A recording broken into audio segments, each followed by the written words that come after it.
Assalamualaikum warahmatullahi wabarakatuh. Perkenalkan, nama saya Reysari Naswa Al-Madina dengan NIM 2305103011. Di sini saya akan menjelaskan sedikit hasil kerja UTS yang sudah saya kerjakan.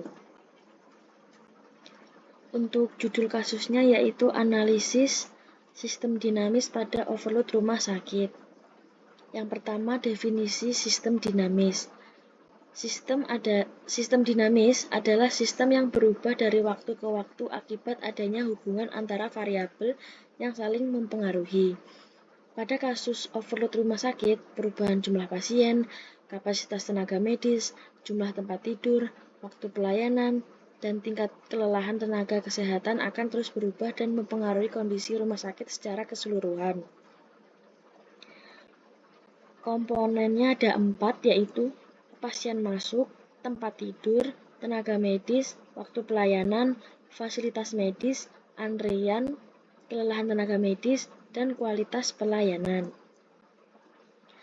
Variabel utama yang mempengaruhi sistem yaitu ada 8.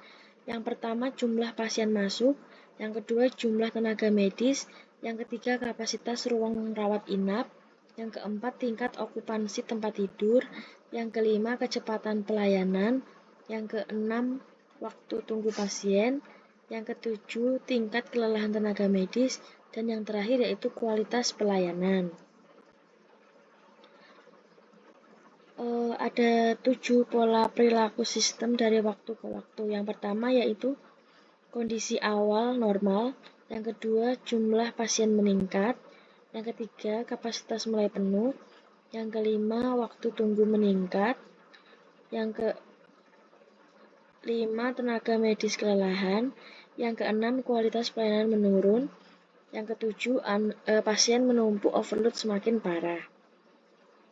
Dapat disimpulkan bahwa sistem dapat kembali stabil apabila dilakukan penambahan tenaga medis, pembatasan pasien, atau penambahan fasilitas.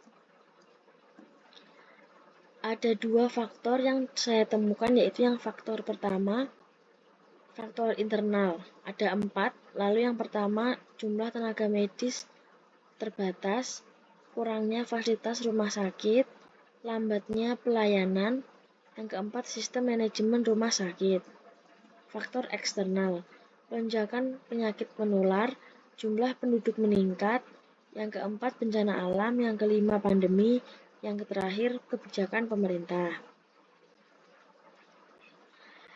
Dampak apabila sistem tidak dikendalikan dengan baik yaitu yang pertama, antrian pasien sangat panjang, keterlambatan penanganan pasien, kelelahan tenaga medis, kesalahan medis meningkatkan tingkat kematian, kepuasan pasien menurun, sistem kesehatan tidak stabil. Lalu di sini adalah causal loop diagram atau CLD yang sudah saya buat. Variabelnya yaitu ada 6. Yang pertama jumlah pasien, lalu yang kedua antrian pasien, yang ketiga beban kerja tenaga medis, yang keempat kelelahan tenaga medis, yang kelima kualitas pelayanan, yang keenam waktu pelayanan. Plus tambahannya yaitu kapasitas rumah sakit. Lalu keterangan hubungannya yaitu kalau berupa positif itu berarti searah, jika berupa negatif berarti hubungannya berlawan arah. Jika positif warnanya biru, jika negatif juga warnanya merah. Lalu penjelasan sebab akibatnya yaitu loop pertama, loop R1, reinforcing yaitu jumlah pasien meningkat, antrian meningkat, beban kerja meningkat, kelelahan meningkat, namun kualitas pelayanannya menurun. Jika kualitas pelayanannya menurun, waktu pelayanannya meningkat, dan antrian pasien juga semakin banyak, atau seperti overload semakin parah. Loop B1 atau balancing, antrian pasiennya meningkat, rumah sakit menambah kapasitas, lalu antrian pasiennya menurun, membantu menstabilkan sistem. Dengan menambah kapasitas rumah sakit, antrian menjadi stabil dan berkurang, tidak terjadi antrian. Yang keempat itu identifikasi stock and flow. Stok atau akumulasi.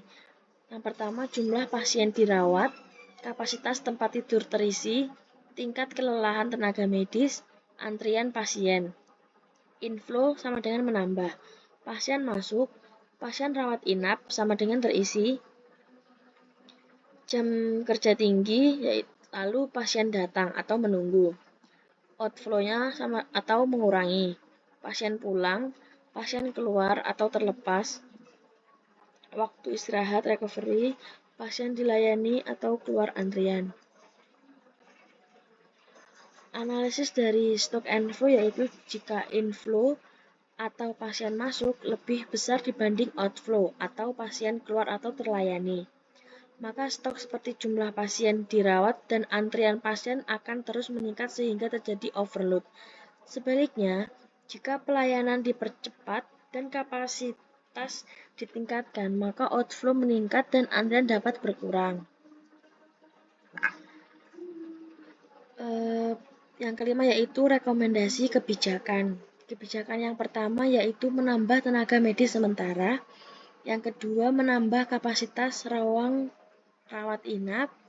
Yang ketiga, mempercepat sistem administrasi pasien. Yang keempat, menggunakan sistem antrian digital. Yang kelima, membuka layanan darurat tambahan. Yang keenam, membagi pasien ke rumah sakit lain. Yang ketujuh, menjadwalkan jam tenaga kerja medis secara optimal. Lalu kesimpulan dari hasil yang sudah saya sampaikan yaitu yang pertama, kesimpulannya, overload rumah sakit merupakan masalah sistem dinamis yang dipengaruhi oleh hubungan antara variabel seperti jumlah pasien, kapasitas rumah sakit, tenaga medis, dan layanan kualitasnya. Jika tidak dikendalikan, overload dapat menyebabkan penurunan kualitas layanan dan meningkatnya risiko kesehatan pasien. Dengan pendekatan causal loop diagram atau CLD, serta stock and flow, hubungan sebab dan akibat dalam sistem dapat dianalisis sehingga rumah sakit dapat menentukan kebijakan yang tepat untuk menjaga kestabilan pelayanan kesehatan. Sistem yang dipahami adalah sistem yang dapat diperbaiki. Berikut dari hasil kerja saya, kurang dan lebihnya mohon maaf. Wassalamualaikum warahmatullahi wabarakatuh.